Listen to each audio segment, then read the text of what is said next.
Next on Face the State, Connecticut will no longer invest in gun companies. State Treasurer Shawn Wooden is here to talk about his plan to divest pension funds from those who make guns. Are tolls for cars dead? What about trucks? The debate ahead with State Senators Gennaro Bizzarro, a Republican, and Will Haskell, a Democrat. Plus, London, Rome. What's the next international destination for Bradley Airport? Airport Director Kevin Dillon is our guest today. It's all straight ahead this Sunday, December 8th, 2019. From Eyewitness News, Connecticut's most watched local political program, this is Face the State. Good morning. It's 8:30. I'm Dennis House. Thanks for joining us for Face the State. Big news this week. The state treasurer, Shawn Wooden, announced that he would divest state funds from the pension funds. They're invested in gun companies. And the treasurer is with us here today. Mr. Wooden, good to see you here on the program. Good morning, Dennis. So what led to this decision? Because some are saying it was a political decision more than a business one. No, it's absolutely a business decision, you know, and obviously, as some people know, my family's been affected by gun violence, right? So I certainly know the personal pain and the toll it takes, but this is about better investing our pension funds. And to be clear up front, right, I know divestment gets a lot of attention, but it's divestment, it's disclosure of financial firms across the spectrum, and it's encouraging them to do business in a different way. With respect to divestment, as risky, the gun industry is increasingly risky. We have a volatile stock market, stock prices. We have lawsuits that are now starting to proceed. A recent Connecticut Supreme Court decision, a recent U.S. Supreme Court decision. Investing in the civilian firearms industry is a risky proposition. But some of these companies, well, they're all doing legal work, and it's profitable, isn't it? Yes and no. Right, depends on what it is. But what we're looking to do, and we've done a financial analysis and economic analysis. We've contacted all of our managers. We can replace every security with a comparable security that will generate similar returns with less risk associated with it. And as a fiduciary, that's what I need to be focused on with respect to the pension fund. State Republicans are saying you're branding these companies as evil. Are they evil in your judgment? That's nonsense. This is just more of the NRA talking points. These companies, guns are not inherently evil or bad. They're inherently dangerous. And therefore, it's incumbent upon policy leaders to push the industry to make safer products. Connecticut, we're the land of innovation. And we should innovate in terms of safe gun technology, and that's something that I am wholeheartedly behind and I support. Critics would say that you should perhaps go company by company, and those who are turning a profit, making money for the state, should be kept in the funds, and those who are losing money should be eliminated. Right, so it's not the idea is to maximize returns and to minimize risk, right? So you want to get the best risk-adjusted returns.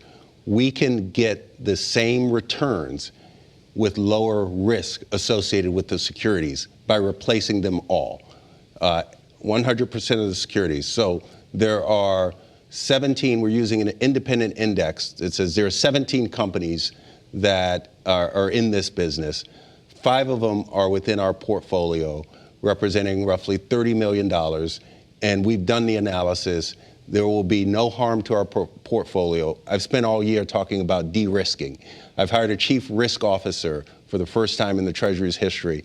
This is bringing down our risk and increasing the likelihood that we can get long-term shareholder value for the pension beneficiaries. Do you know of any other states who've done this?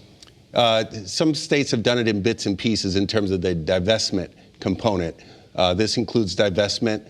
This includes disclosure, asking all financial services firms, irrespective of whether they invest for us. Some of them do banking transactions to disclose their gun policies as it relates to gun safety. And we're trying to incentivize the industry to have policies in place. And we're saying, yeah, we'd like to do, if you're managing risk appropriately for this sector, we want to do more business with you. The state invests in Walmart, and they sell guns. They keep the gun companies moving along and humming along. Will you divest Walmart stock? We have not made a decision to divest from any retail. Walmart and Dick's and some of the retail industries have already started to move. You know, in the big picture here, this is a failure of policy at the national level, particularly the Republican Senate. There's been a bill for over 200 days sitting on Mitch McConnell's desk to act on. We are stepping in because of the failure at the national level to close these various loops and improve gun safety and save lives. Is that to say that you would look at perhaps divesting Walmart? We have not considered that, right? I'm not going to, I love you, Dennis, but I'm not going to make new policy on the fly this morning. We've not looked at that. In order to divestment is a tool of last resort. I believe in engaging companies constructively to try to produce better returns and lower risk. That has not worked. We now know that approach has failed with the civilian gun manufacturing industry. Now we're looking at a new innovative approach to produce the results we need. Would you look, as you look at the portfolio, would you look at other companies that are perhaps doing things that are maybe anti-women or anti-gay or things like that? Yeah, we're always looking at the portfolio. We're looking at performance.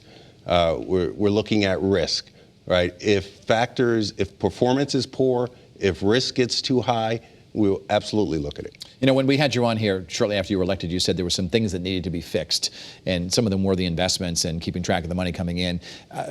Where does that stand right now? What have you done with that? Yeah, we've had a very busy year. I can't remember the last time I was on, but fixing the teachers' retirement fund was a top priority. That legislation got passed. Now that is on a long-term path towards sustainability.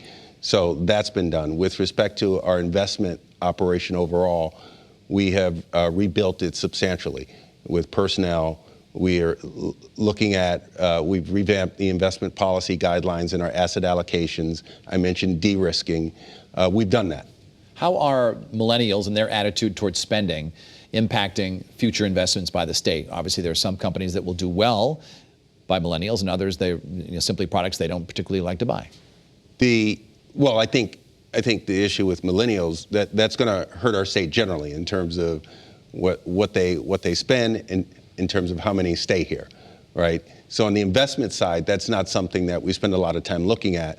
On the credit side and issuing our state's debt, I spend a lot of time with the credit agencies answering questions about millennials and the people leaving our state. Shawn Wooden, the state treasurer. Good to see you in the program. We'll have you back on again. Thank you, Dennis. In a moment, the battle over tolls, and later, the future of Bradley Airport. And we invite you to watch past editions of Face the State right now on our YouTube channel and the WFSB app.